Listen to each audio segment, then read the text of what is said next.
A Plum Tree's Neighbours by Russell Mickler. The curmudgeon, the sunflower, feeling yet saying nothing. Between here and there, somewhere over yonder but more than a stone's throw, and nowhere man cared to be, in a quiet hamlet called Hollowguard, lived an old halfling named Harlan Springbrook. Harlan lived in a cosy burrow set into a grassy hillside, surrounded by untrimmed boxwood bushes. His weathered round wooden door was painted purple and adorned with a brass doorknob fixed directly in its centre. Next to it was a large front-facing window, also circular in shape, bordered by a wooden frame, harbouring small panes of coloured glass that allowed natural light to flood his home. Tenacious runs of green ivy climbed its side to blanket the unapologetically underused garden shed, and although a winding, welcoming path of slate paving stones meandered from Harlan's front door, a half-height wooden fence circled his property to politely keep the more intrusive rabble off his lawn. A stout, Harlan was taller than most, shaped more like a barrel than a pear, and his Lightfoot neighbours would say he was thicker-boned, if not denser-skulled. Amongst halflings, it was believed stouts shared dwarven stock, yet nobody bothered to ask a dwarf, for most feared doing so would invite war. Thus, polite company squelched controversial opinions, if nothing else but to spare all from disaster. Harlan's manner was brusque. This isn't to say he was intentionally rude or cruel, and he certainly wasn't threatening. But unlike most halflings of the Avalon parishes, Harlan proudly kept to his own company and avoided the likes of others. Inasmuch, many considered Harlan's nature so peculiar that they too gave him a wide berth, opting to take the longer path home than cross in front of his. And as time slowly crawled on, as it does in the parishes, these behaviours reinforced rote, misunderstood habits. Yet, where Harlan Springbok personified the spirit of cranky curmudgeon, his neighbour, Edelwine Kettlebloom, was the parade to his reign.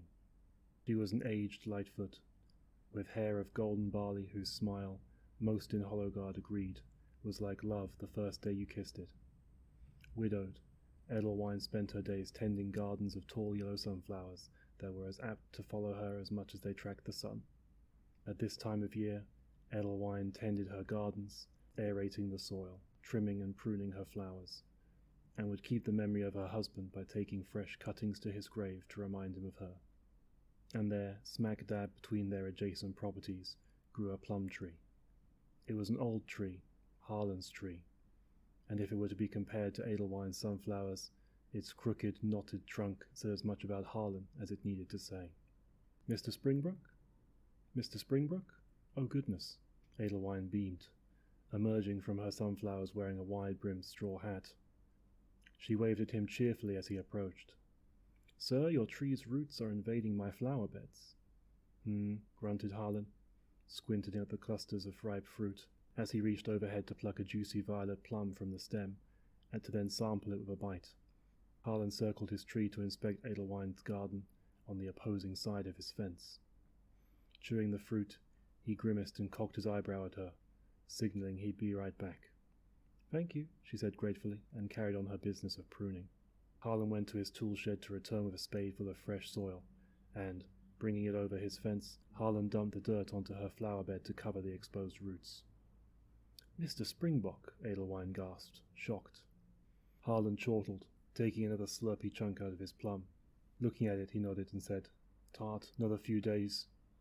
He tossed his half-eaten carcass across the base of the tree and left Edelwine alone in her garden. Confused, Edelwine called after him, "But that's not at all what I meant, Mr. Springbok." Later, Edelwine retreated to the comforts of her home.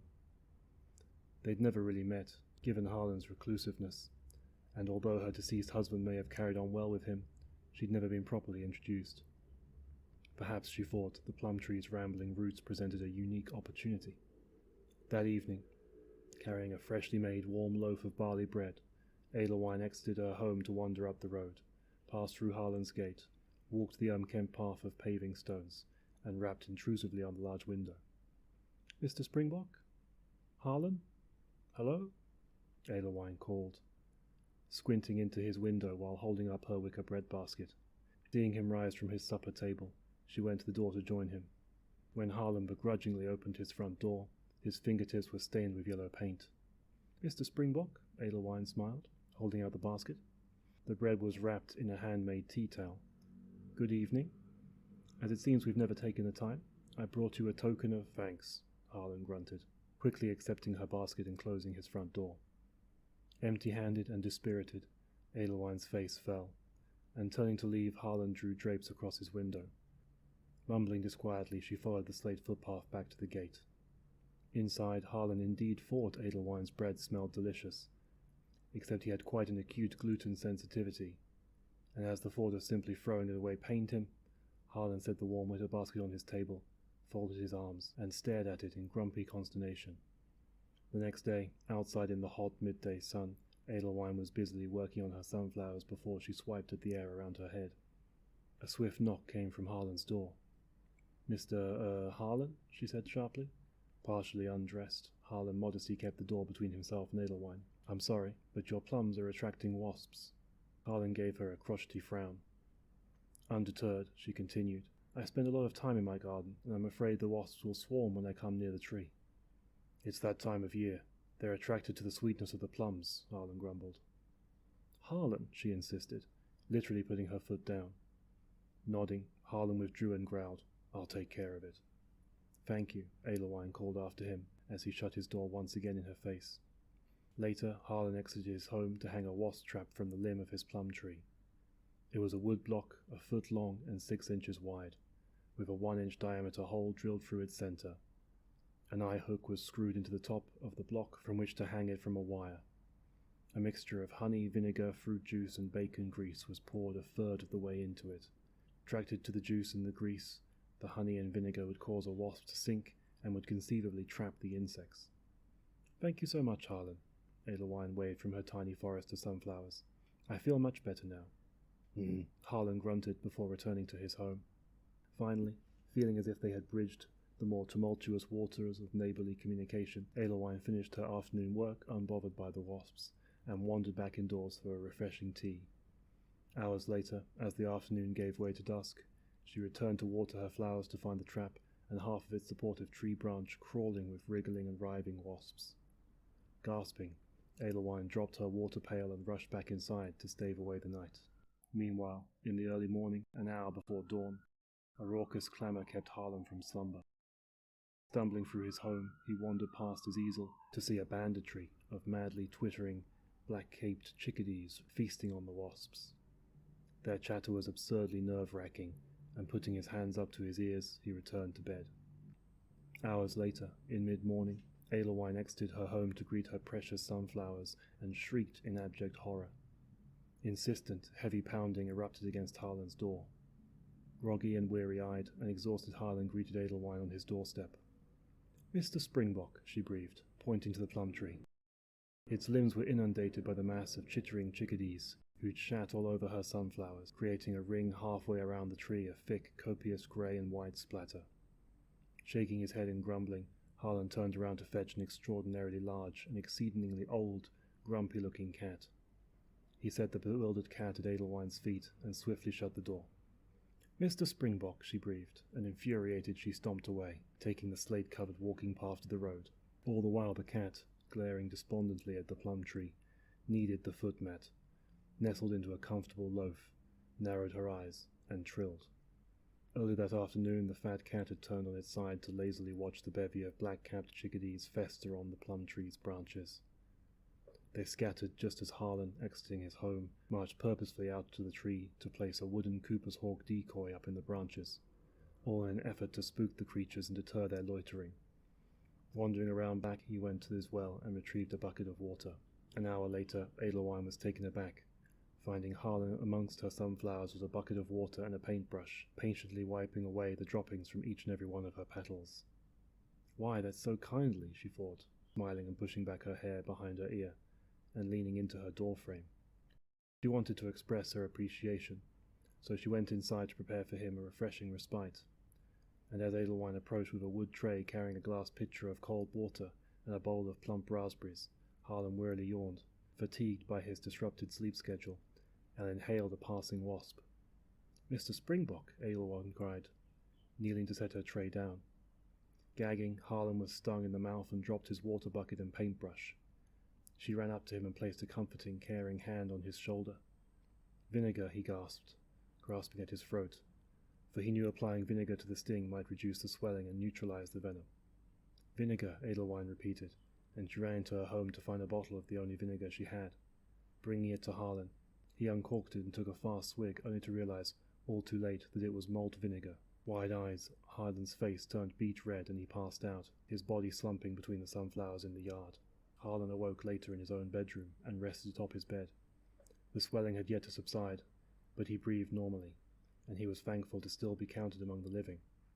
On his dresser was the tray, the bowl of raspberries, and the glass water pitcher beside a sturdy vase filled with clipped sunflowers.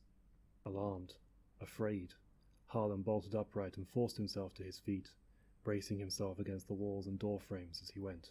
Harlan wobbled unsteadily into his living room to find Edelwine sitting calmly on the floor and looking through his stacks of canvases. Dozens of paintings surrounded her, some finished, others not entirely, many of them depicting rows of bright yellow sunflowers as they were seen from his window, and more than a handful capturing Edelwine's beautiful radiant face in the sunlight. Various pieces showed the flowers as small, having only been planted, just an ankle high and curling out of the soil, while others showed the flowers rising up to her hips, and others still roaring into her current height and blooming about her head. In every one where she was painted, the center of gravity was drawn to her smile, as if the world itself never existed until it was there. Looking up at him, shaking, soft tears rolled down her cheek, and demurring, she brought herself up from the front door to stand. "Wait, Harlan rasped, extending his hand as she rushed by him, making headlong for the door. "It's not what you—" "Wait," bursting outside and slamming the door behind her, and unable to give chase because of his condition. Harlan was alone, encircled by paintings of grassy gardens and blooming sunflowers, portraits of joy and love he didn't know how to express otherwise.